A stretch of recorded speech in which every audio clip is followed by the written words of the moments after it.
Abra sua Bíblia, então, no texto de Efésios, capítulo de número 1. E eu quero ler com os irmãos, continuando aqui a nossa caminhada paulatina, lenta, mas com certeza abençoadora. E vamos ler nessa noite apenas os versos 15 e 16. Efésios 1, 15 e 16 diz assim: Por isso também eu, tendo ouvido a fé que há entre vós no Senhor Jesus, e o amor para com todos os santos, não cesso de dar graças por vós, fazendo menção de vós nas minhas orações. Irmãos, eu pergunto para você, o que prova de maneira inequívoca, o que prova de maneira inegável, contundente, plausível e clara, que você realmente é um convertido a Jesus Cristo?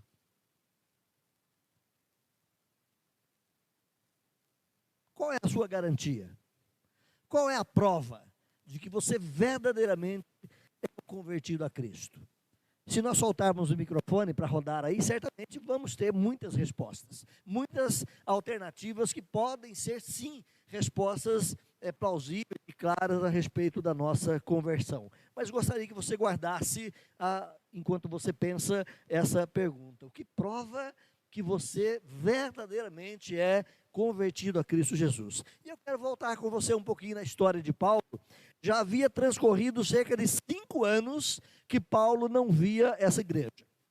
Paulo tinha trabalhado entre eles por volta de 3 anos, terminado o ministério ali em Éfeso. Paulo subiu para a região greco-macedônia, recolheu ofertas das igrejas daquela região, saiu dali, foi para a região da Acaia, recolheu ofertas lá da Grécia, subiu de volta, passou novamente pela região macedônia e desceu mais uma vez pela região de Éfeso, e ali ele embarca em navios e vem até Cesareia, e de Cesareia faz uma caminhada de 60 a 70 quilômetros, ou a pé, ou a lombo de animais, e vem para Jerusalém.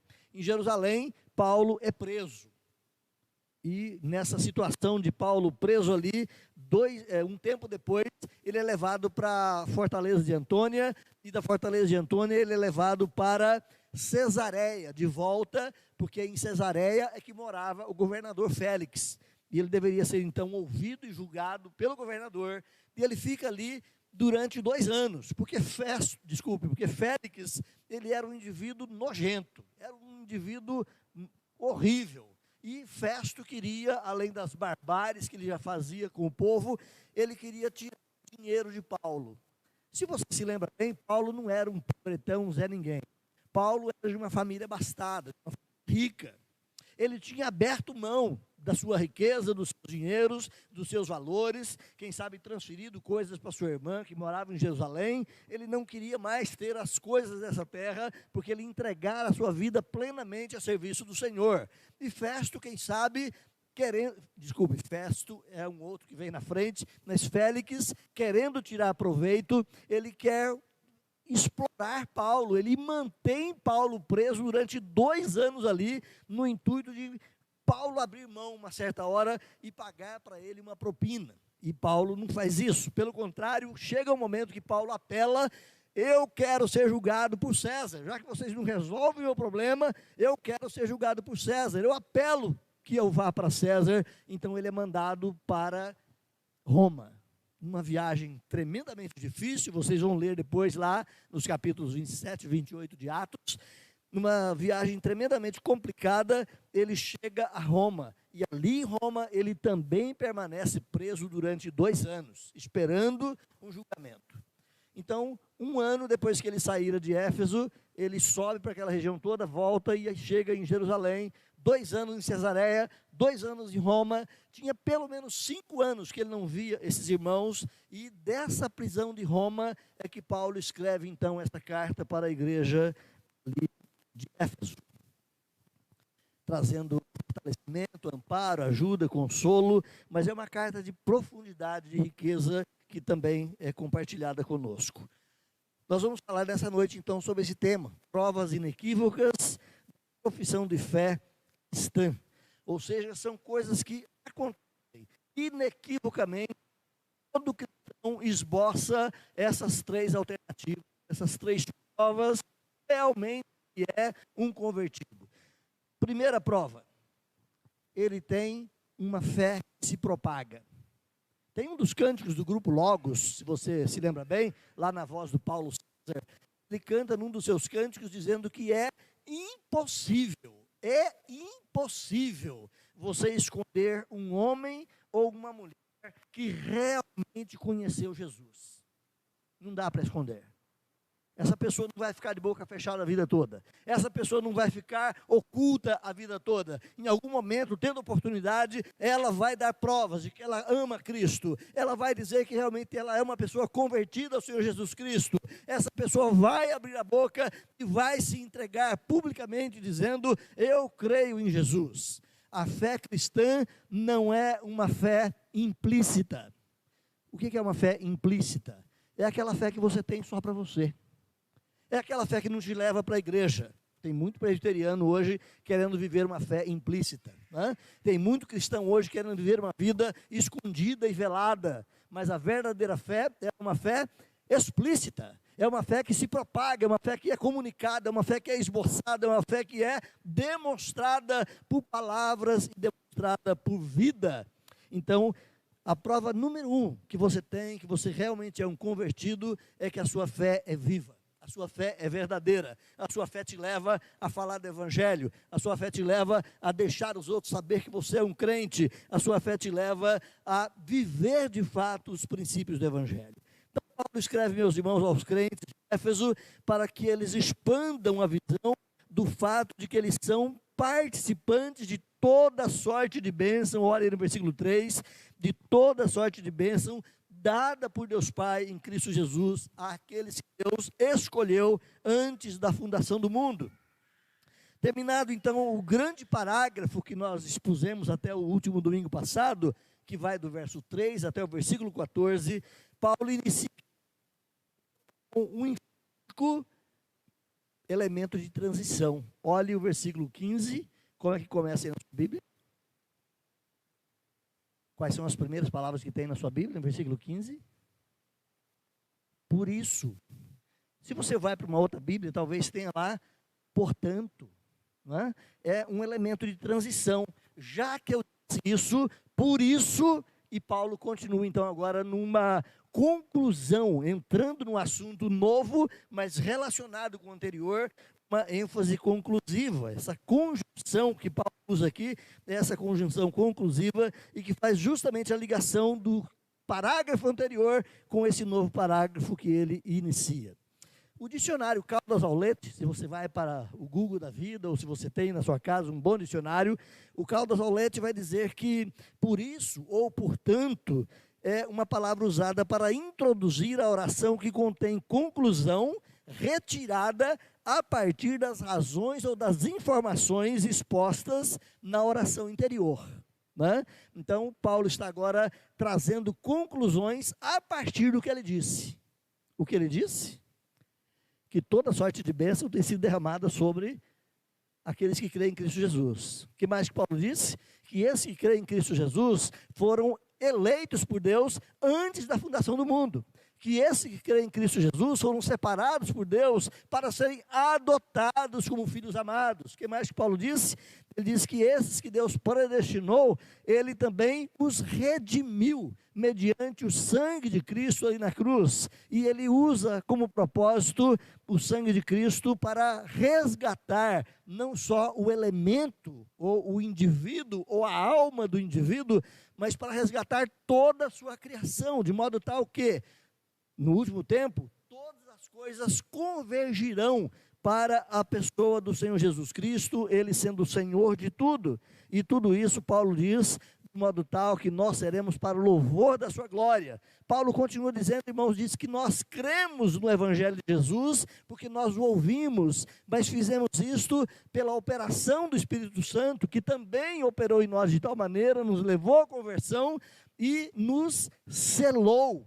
Nos marcou como propriedade própria, privada, exclusiva do Senhor. E o Espírito é para o crente também o penhor, a garantia de que toda a promessa do Senhor quanto à vida futura será cumprida.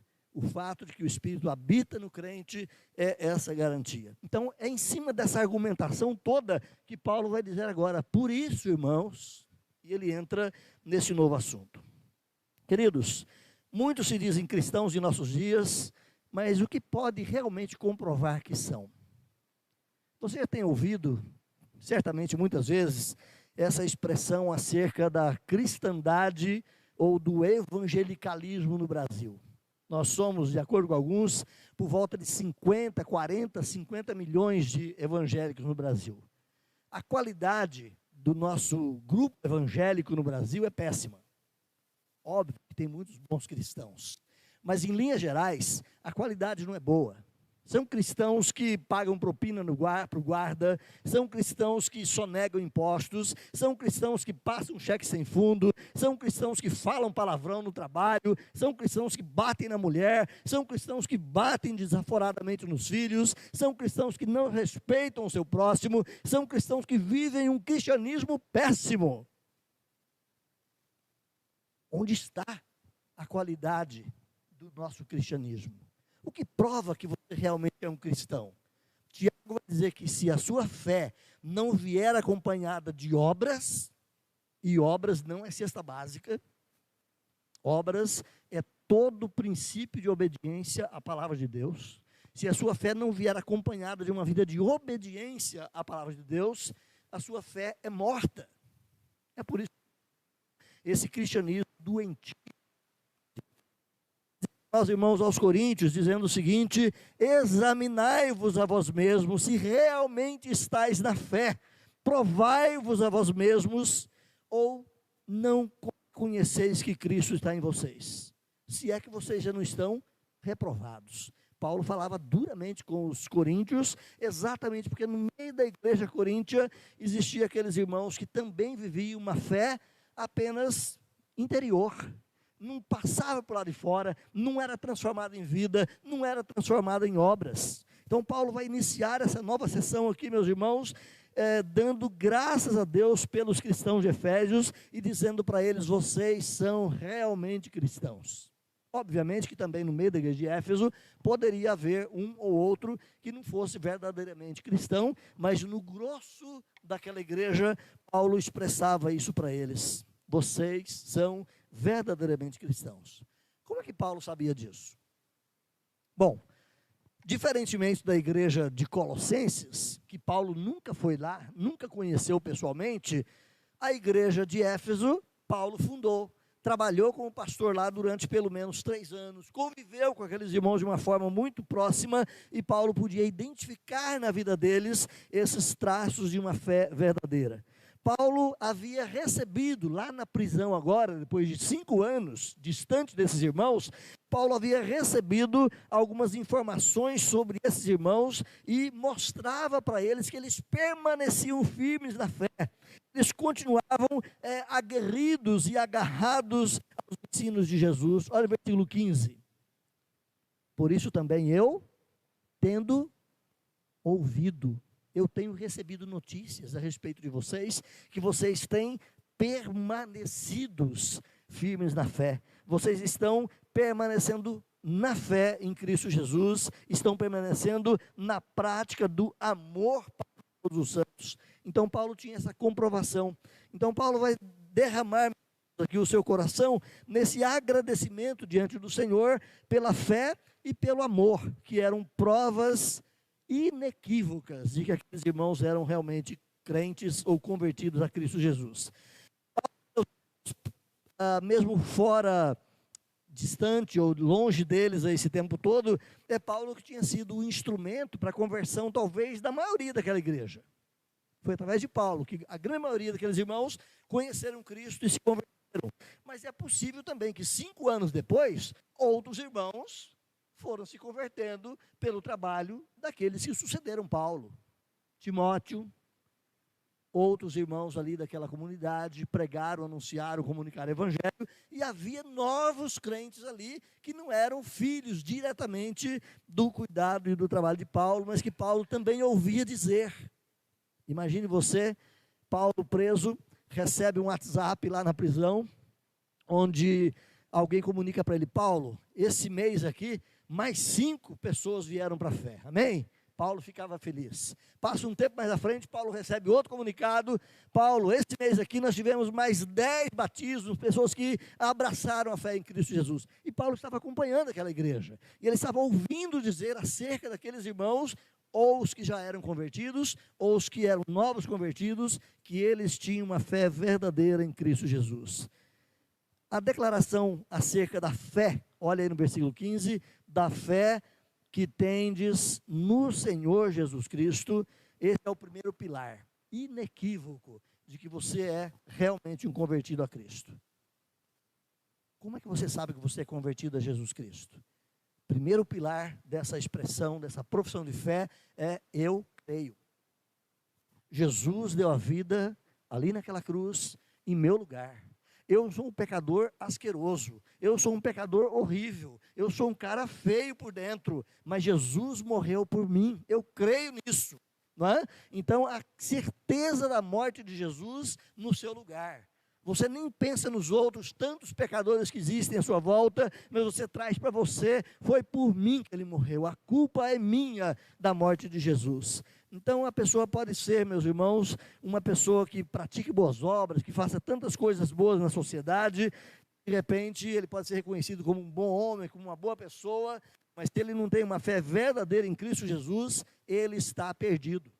Vai para o inferno com as suas boas ações, vai para o inferno com todo o seu bom caráter. O que salva o indivíduo não é o bom caráter que ele tem, o que salva o indivíduo não são as boas obras que ele pratica, o que salva o indivíduo é a morte preciosa e única do Senhor Jesus Cristo no lugar desse pecador. E a fé verdadeira é essa: eu creio que ele morreu por mim, nada que eu sou, nada que eu faça resolveria o meu problema.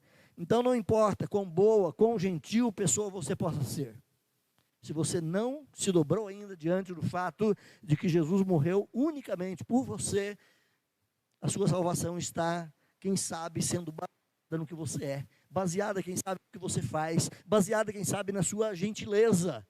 Mas a salvação, ela é ancorada tão somente na pessoa de Jesus. Dr. Martin Lloyd Jones, ele vai dizer assim no seu comentário sobre Efésios: esta é a prova central, vital, segura. Não podemos colocar na primeira posição a nossa maneira de viver, não devemos colocar na primeira posição a nossa conduta e o nosso comportamento. Existe no mundo muita gente boa, muitas pessoas bondosas, muitas pessoas de boa moral, muitas pessoas benévolas, que não são cristãs. Mas quanto à vida e ao modo de viver, são boas pessoas. Certamente você conhece muitos assim, gente boa. Gente, você pensa: nossa, que coisa maravilhosa se aquela pessoa tivesse na fé em Cristo Jesus, porque ela tem tudo para viver uma vida equilibradíssima. O Lloyd Jones continua dizendo e fala assim: evidentemente, não é este o ponto no qual nós devemos começar.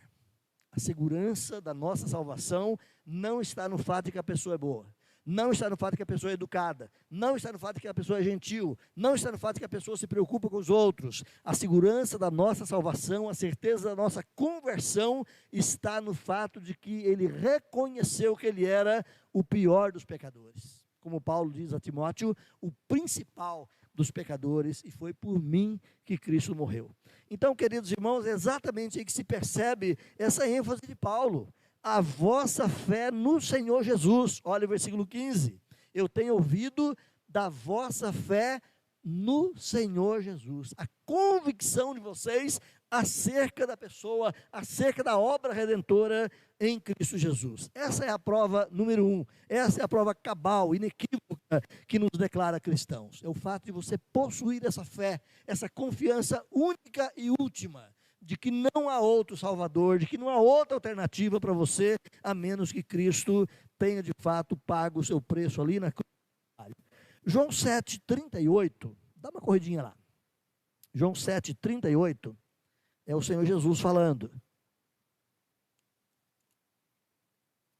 E nesse texto, o Senhor Jesus Cristo estava numa das celebrações ali do judaísmo, onde ali no tanque de Siloé, um dos sacerdotes levava um cântaro ou um jarro cheio d'água e despejava aquele jarro no tanque de Siloé, para dizer que Deus é o Senhor que descedenta, é o Deus que alivia, é o Deus que traz saúde e vida, porque Ele é a água da vida.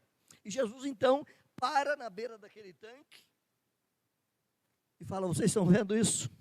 Eu sou a água. Quem vem a mim e beber de mim, jamais terá sede.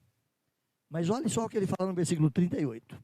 Quem crer em mim, como diz a Escritura. Tem esse refrão aí. Como diz a Escritura. E o que é que a Escritura diz de Jesus? Então não basta apenas dizer eu creio em Jesus.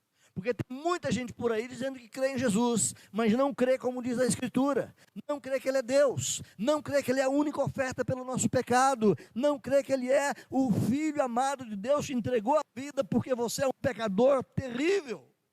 Jesus fala: quem crê em mim, como diz a Escritura. Então, meus queridos irmãos, não basta apenas crer. Se você vai lá para a carta de Tiago, Tiago diz que os demônios também creem. Não é? Não basta apenas crer. Crer, qualquer um pode crer, mas o crer é específico. O crer é como diz a Escritura. Então eu preciso entender o que é que a Escritura diz acerca de Jesus, e eu preciso crer nisso. Essa fé que Paulo fala aqui dos irmãos Efésios, em capítulo 1, versículo 15, eu tenho ouvido da fé que há entre vós no Senhor Jesus. Essa fé que abrange a pessoa de Cristo, o ser de Cristo, a divindade de Cristo, a obra de Cristo em vosso lugar.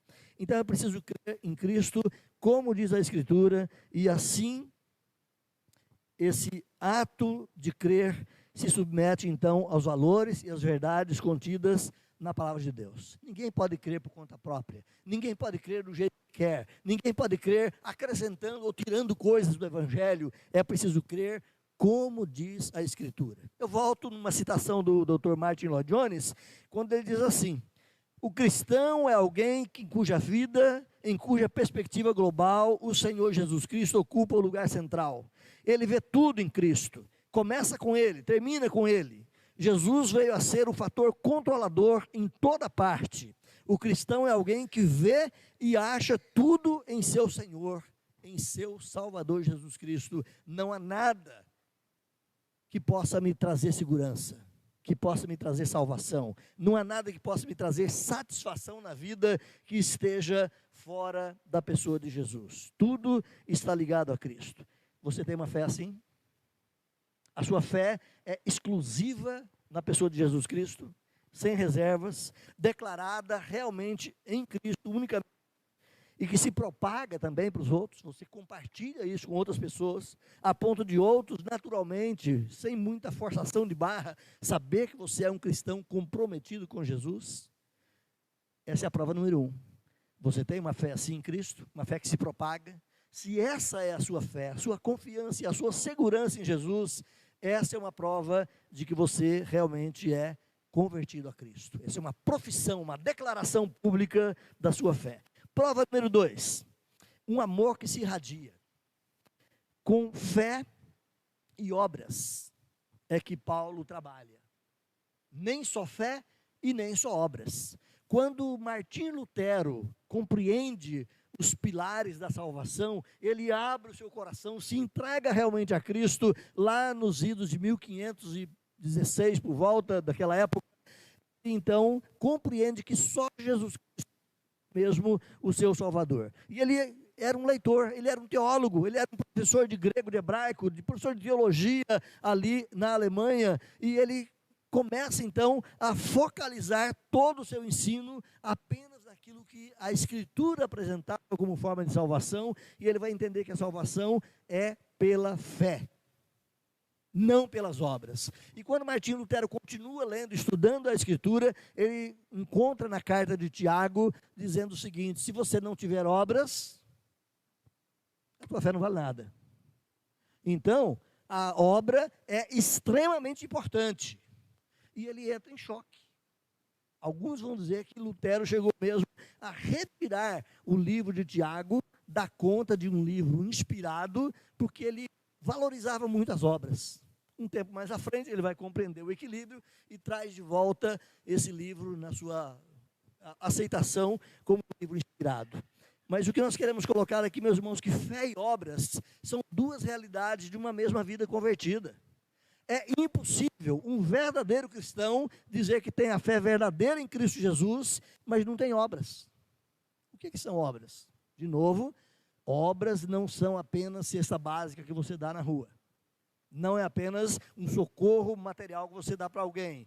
Obras é qualquer tipo de obediência aos ensinos e aos princípios da palavra de Deus. Isso é boa obra. Nós somos criados para uma vida de obediência. Então, essa prática das boas obras é o segundo pilar. Um amor que se propaga. Estávamos conversando com os nossos irmãos da classe de catecúmenos, agora há pouco, e falando ali exatamente disso, de tinho, aquela afirmativa, aprenda a amar e faça o que quiser. Porque se você verdadeiramente aprender a amar, você não vai cobiçar a mulher do próximo, porque você ama o seu próximo. Você não vai dar mau testemunho acerca do seu próximo, porque você ama o seu próximo. Você não vai roubar as coisas do seu próximo, porque você ama o seu próximo. Você não vai mentir acerca do seu próximo, porque você ama o seu próximo. Você não vai caluniá-lo, porque você o ama. Se você aprender a amar, tudo que você fizer vai ser correto, vai ser justo, vai ser em obediência também à palavra de Deus. Então, um amor que se propaga não é apenas um sentimento que mexe com o nosso coração. Não, o amor que se propaga é um amor transformado em obras, é um amor transformado numa vida de obediência. Certa feita alguém perguntou para Jesus sobre os mandamentos, Jesus conversando com aquela pessoa, chegou-se à conclusão de que os principais mandamentos são o quê? Guarde o sábado e entregue o dízimo, é isso? Não, os principais mandamentos são: ame a Deus com toda a tua alma, com todo o entendimento, acima de todas as coisas, e ame também o teu próximo. E Jesus vai dizer que o cumprimento de toda a lei é o amor. Se você aprender de fato a amar a Deus e ao próximo, todos os princípios da lei estarão inclusos. Toda a lei vai ser cumprida exatamente nesses dois princípios. Então, meus irmãos, a natureza não redimida, ou seja, uma pessoa que não é convertida a Cristo Jesus, ela pode até amar, e ama de verdade, não é? Você pode imaginar o pior cangaceiro que o Nordeste já conheceu. Você pode imaginar o pior bandido que o Rio de Janeiro tem visto nesses últimos anos. Você pode conhecer o pior marginal que São Paulo possa te apresentar. E aquela pessoa, com toda a sua dureza e maldade, que é expressa na vida, quem sabe assassina um cara na rua e chega em casa, abraça o filhinho e beija e diz: querido, eu te amo. É possível isso?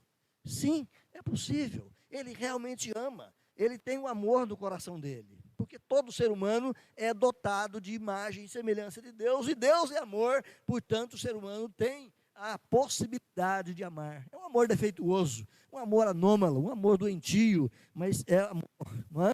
Então, quando Paulo fala aqui do amor que aqueles irmãos tinham, é um amor na perspectiva do amor de Deus. Tito, capítulo 3, versículo 3, Paulo diz assim: pois nós também, outrora, éramos nécios, desobedientes, desgarrados, escravos de todas as suas paixões e prazeres, vivendo em malícia e inveja, odiosos e odiando-nos uns aos outros. Antes de ter Cristo, o coração do pecador, por melhor que seja, ele carrega todos esses pecados que Paulo esboça aqui em Tito. Mas se você continua observando o mesmo texto de Tito, quando ele entra no versículo 4, ele vai dizer assim: quando, porém, olha só a adversativa, quando, porém, se manifestou a benignidade de Deus, nosso Salvador, e o amor de Deus, houve mudança. E ele vai continuar, num outro contexto, quando ele escreve, por exemplo, a carta aos Romanos, capítulo 5, versículo 5, ele vai dizer que o amor de Deus é derramado em nosso coração. O convertido, ele recebe não apenas o amor na imagem e semelhança de Deus, mas ele recebe agora o amor perfeito de Deus, é derramado em seu coração. Então, se o não convertido pode amar, o convertido ama muito mais. Ele tem um coração muito mais dócil, muito mais cheio de amor, muito mais cheio de boas intenções para com as pessoas. Se você olhar lá o texto tão conhecido de Coríntios, capítulo 13, versículo 1 a 3, Paulo vai dizer que você pode falar em línguas, pode falar na língua dos anjos, você pode fazer tantas coisas como profetizar, conhecer mistérios, conhecer ciência, mas se não tiver amor, não vale nada. E quando Paulo fala ali de ter amor, de novo, não é um sentimento que palpita em nosso coração. Quando Paulo fala ali de amor, são de obras. E ele vai traduzir isso depois nos versículos seguintes, lembra? O amor espera, o amor suporta, o amor tolera, o amor perdoa. Amar não é sentimento. Amar são atos de obediência, amar são atos de convivência e atos que expressam a sua relação de fato com Deus. Tiago 2,17, mais uma vez, Tiago diz que a fé não acompanhada de obras, ela é uma fé meramente morta. Quando se pode dizer, então, de um homem que ele ama os crentes, e Paulo diz aqui, olha de novo o versículo 15 lá de Efésios, por isso também eu, tendo ouvido a fé que há entre vocês no Senhor, esse é o primeiro pilar, uma fé verdadeira, mas também o amor de vocês para com todos os santos. Não é apenas um bom sentimento a respeito dos outros irmãos, são ações, são obras em direção aos outros irmãos. Eu tenho ouvido isso de vocês. Os cristãos, meus irmãos, no primeiro século, eles começaram a ser perseguidos. No segundo século, a quantidade de sangue derramado de cristãos ali no Império Romano era uma coisa horrível, de tanta gente que morria ali no Império Romano pelo fato de serem cristãos. Mas uma das expressões que são guardadas na história acerca dos cristãos é numa carta de Plínio a Trajano, onde se observa ali, vede como eles se amam. Como esses cristãos são cheios de amor uns pelos outros. E de novo, não é um sentimento que faz o coração bater, mas de ações, de envolvimento, de comprometimento, de solidariedade, de responsabilidade, de ajuda. Cristãos que de repente o marido da casa era amarrado com uma perna no cavalo, a perna no outro, chicotadas eram dadas, aquele camarada era estraçalhado pela brutalidade do Império Romano. Quem vai cuidar daquelas crianças agora? A igreja acolhia. Os outros crentes ajudavam a cuidar daquelas crianças, enterravam os seus mortos, cuidavam dos seus doentes. Era um amor em forma de obras, um amor em forma de atos. Então, queridos irmãos, Paulo vai dizer isso, tenho ouvido do amor que há entre vocês, um amor verdadeiro. O apóstolo Pedro afirma, meus irmãos, lá para os seus destinatários, que eles tinham tido as suas almas também purificadas na obediência à verdade, e Pedro vai emendar ali para eles com o mandamento do amor, dizendo o seguinte, lá em 1 Pedro 1, 22 e 23, tendo purificado a vossa alma pela vossa obediência à verdade, tendo em vista o amor fraternal não fingido, amai-vos de coração uns aos outros ardentemente, pois fostes regenerados, não de semente corruptível, mas da palavra de Deus. Vocês foram criados de novo, então o amor de vocês deve ser manifesto dia a dia entre vocês. Paulo tinha ouvido que os filhos viviam assim, ele os conhecia, e agora sim, recebendo mensagens, e os irmãos atestando, Paulo, o amor da igreja aqui é uma coisa maravilhosa, importam uns com os outros, os irmãos cuidam uns dos outros, os irmãos se dão pela vida uns dos outros. Aí, o versículo 15, tendo ouvido o amor para com todos os santos. Salmo 16, verso 3, o salmista vai dizer que quanto aos santos que há na terra, estes são os notáveis, em quem eu tenho todo o meu prazer. Você como crente em Cristo Jesus, quem você ama mais? Os seus irmãos em Cristo ou os seus colegas do trabalho, porque são gente legal? Quem você ama mais? Aqueles que têm o mesmo sangue da fé em Cristo rodando nas suas veias, ou apenas os seus amigos, porque eles são gente boa? Quanto aos santos que há na terra, quanto aos convertidos ao meu Deus, que estão espalhados por essa terra, eles são as pessoas da minha preferência. Eles são as pessoas, os notáveis, em quem eu tenho toda a minha alegria. Então, meus irmãos, o prazer e o amor verdadeiro entre os crentes é uma marca da nossa salvação. Como eles se amam. Lembra da igreja primitiva ali em Jerusalém? Eles vendiam as suas posses para socorrer os que nada tinham. Você já vendeu uma bicicleta para ajudar um irmão carente? Você já teve a disposição de vender o seu carro porque tem alguém precisando de ajuda? Não é uma lei, ninguém precisa fazer isso. Algumas igrejas até falam, não, vende e traz para a igreja, né? Alguma igreja está ficando rica por aí, invertendo os valores da palavra. Mas é só uma anotação de Lucas, dizendo, olha, a igreja primitiva, ela era tão comprometida com a prática do amor, que os irmãos tinham essa disposição de socorrer uns aos outros, de dar do que eles tinham para ajudar uns aos outros. Então, o verdadeiro amor, meus irmãos, esse amor que se irradia, não é um amor apenas de sentimento, é um amor de obras, de envolvimento, de comprometimento, de ajuda, de consideração, de socorro na vida dos irmãos. O fruto do Espírito é. Já percebeu que Paulo não fala no plural ali? Os frutos do Espírito são, e ele discorre sobre 9 coisas. Mas ele fala, o fruto do Espírito é amor. As outras coisas são decorrentes do amor. Quem ama, tem alegria. Quem ama, tem paz. Quem ama, tem longanimidade. Quem ama, tem verdade. Quem ama, tem fidelidade. Quem ama, tem domínio próprio.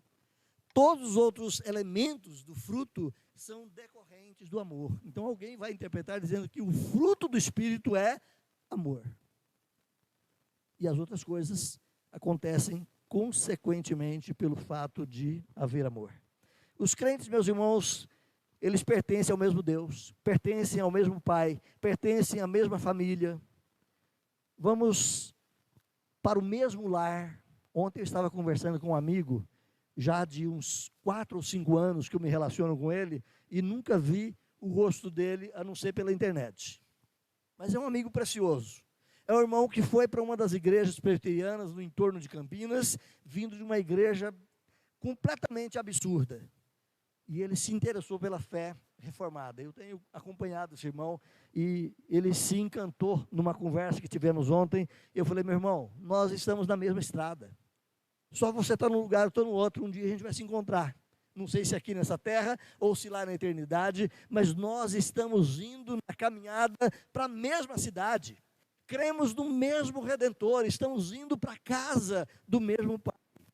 Então, só para lembrar rapidamente, conta-se que Philip Henry, ou Henry, esse Philip Henry era pai de Matthew Henry. Se você for ver quem era esse camarada, ele foi um pastor presbiteriano lá pelos idos de 1700 e pouquinho.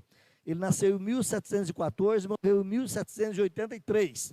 Esse Matthew Henry, que era um pastor presbiteriano. O pai dele, conta-se a história que ele se apaixonara por uma moça da alta sociedade.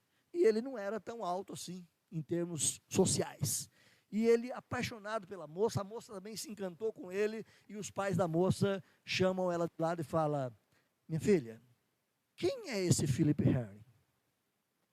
Diga para mim, quem é esse cara? Olha, quem é esse cara? E ela fala, pai, esse homem, Philip Henry, eu não sei bem quem ele é. O senhor quer saber. Mas eu sei para onde ele vai. Meninas, vocês que ainda não casaram, se preocupem em conhecer um rapaz, o qual vocês sabem para onde ele vai. Meninos também. Se preocupem em se relacionar com uma moça que vocês sabem para onde ela vai. Ela é cidadã do reino. Não importa se rica ou pobre, mas ela é cidadã do reino. Então, nós também, queridos irmãos, amamos uns aos outros porque nós sabemos para onde eles vão. Nós amamos uns aos outros porque sabemos que somos da mesma família, somos da mesma fé, temos o mesmo sangue de Cristo em nossa vida. Alguns de nós somos pessoas difíceis. Não é verdade? Talvez na igreja a gente consiga perceber um pouquinho aqui, ali e tal, aquela pessoa é meio esquisita, meio difícil de tratar, mas lá em casa é mais agudo ainda, não é? Quem tem uma grande família sabe que ali é meio esquisito, é meio difícil, né? Então nós temos isso no nosso relacionar uns com os outros. Somos pessoas difíceis, somos pessoas às vezes indignas, pessoas molestas, que prejudicam, que maculam, machucam uns aos outros, mas graças a Deus, queridos, estamos debaixo da mesma salvação, e chegará o dia onde os defeitos, as manchas, as máculas serão todas retiradas, desaparecerão todas, e todos nós, glorificados, aperfeiçoados, viveremos como uma grande família para a glória de Deus. Mas aqui na terra já nos amamos, porque nós estamos na mesma caminhada, na mesma fé, na mesma esperança em Cristo Jesus. Você tem os seus irmãos na fé? Você tem amado os seus irmãos na fé mais do que os seus amigos lá fora? Jesus disse no texto: se não amar mais a mim do que o seu pai, a sua mãe, seus irmãos, você não é digno de mim. E quando Jesus fala em amar a mim, é a ele e aos seus. Porque é impossível você dizer que ama a Deus e não ama quem está próximo a você. Então, amar a Cristo implica no meu amor também pelas pessoas. Última prova. Prova número 3. Esse crente, ele é alvo da gratidão pela sua salvação. Alguém já agradeceu a Deus porque você é salvo? Numa oração, de repente, falou: Deus, obrigado pela vida desse irmão que o Senhor redimiu em Cristo Jesus.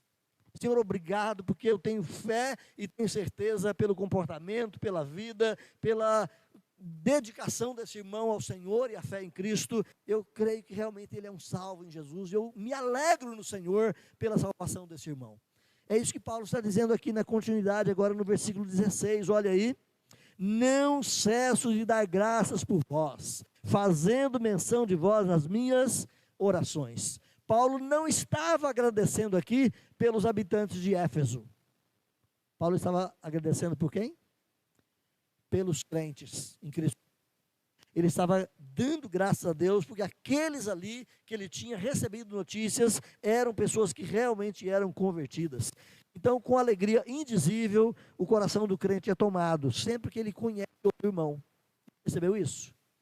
Aparece um irmão de fora aqui que nunca veio na igreja, e ele se identifica: olha, eu creio em Jesus Cristo, estou na fé. Ô, meu irmão, que alegria, que coisa boa.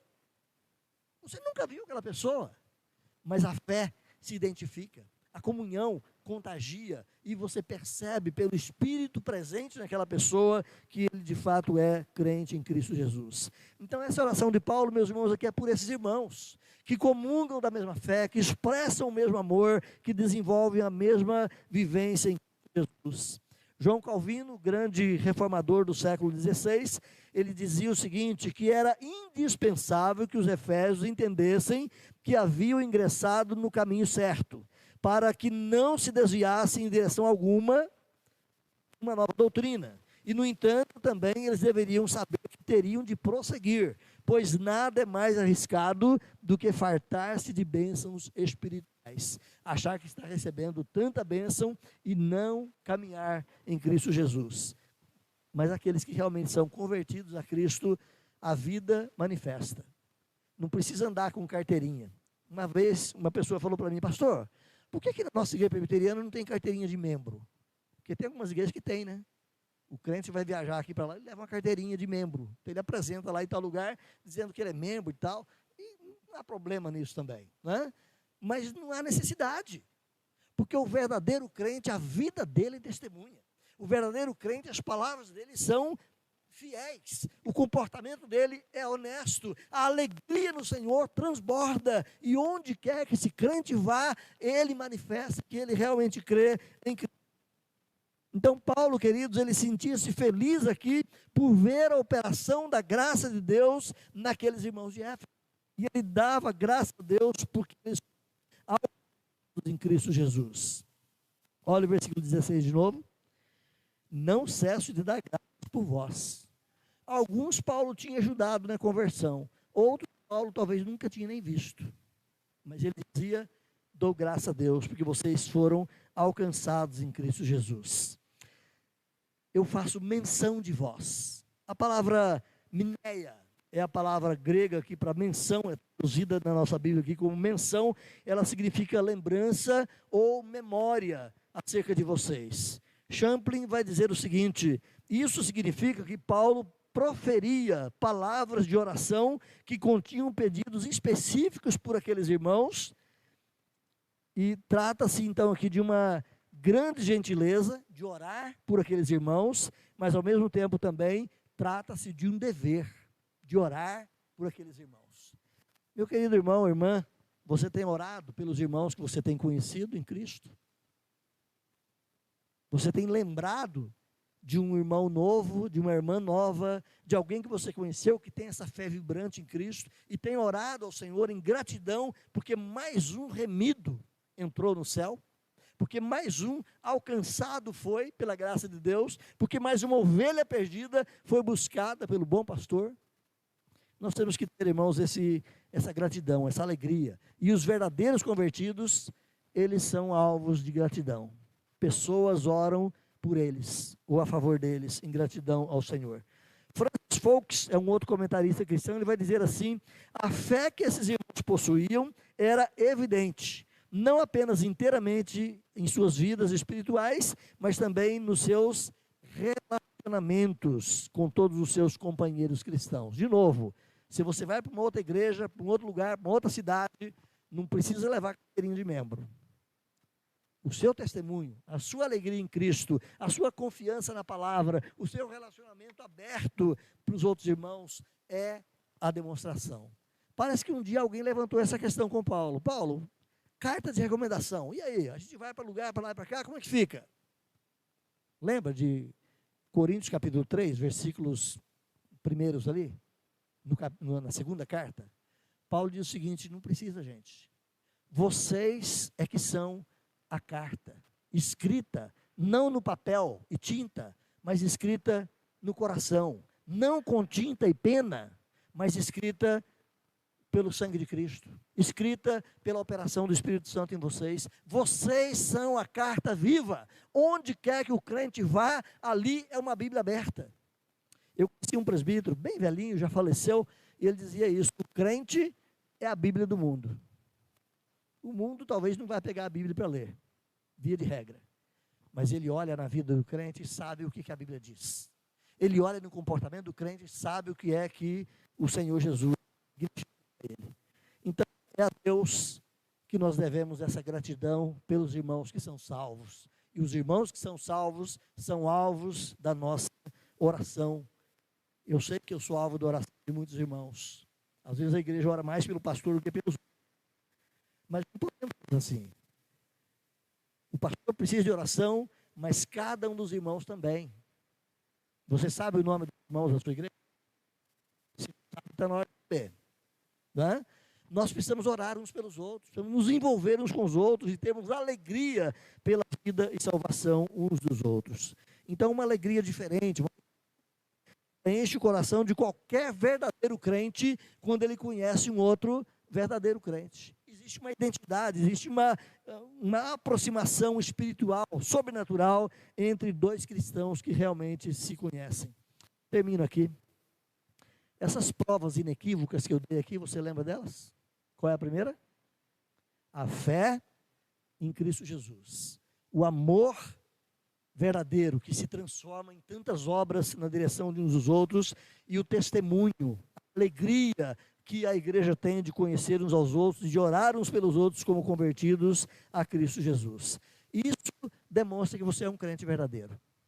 E isso não fica escondido. Isso se manifesta na sua vida, onde quer que você vá.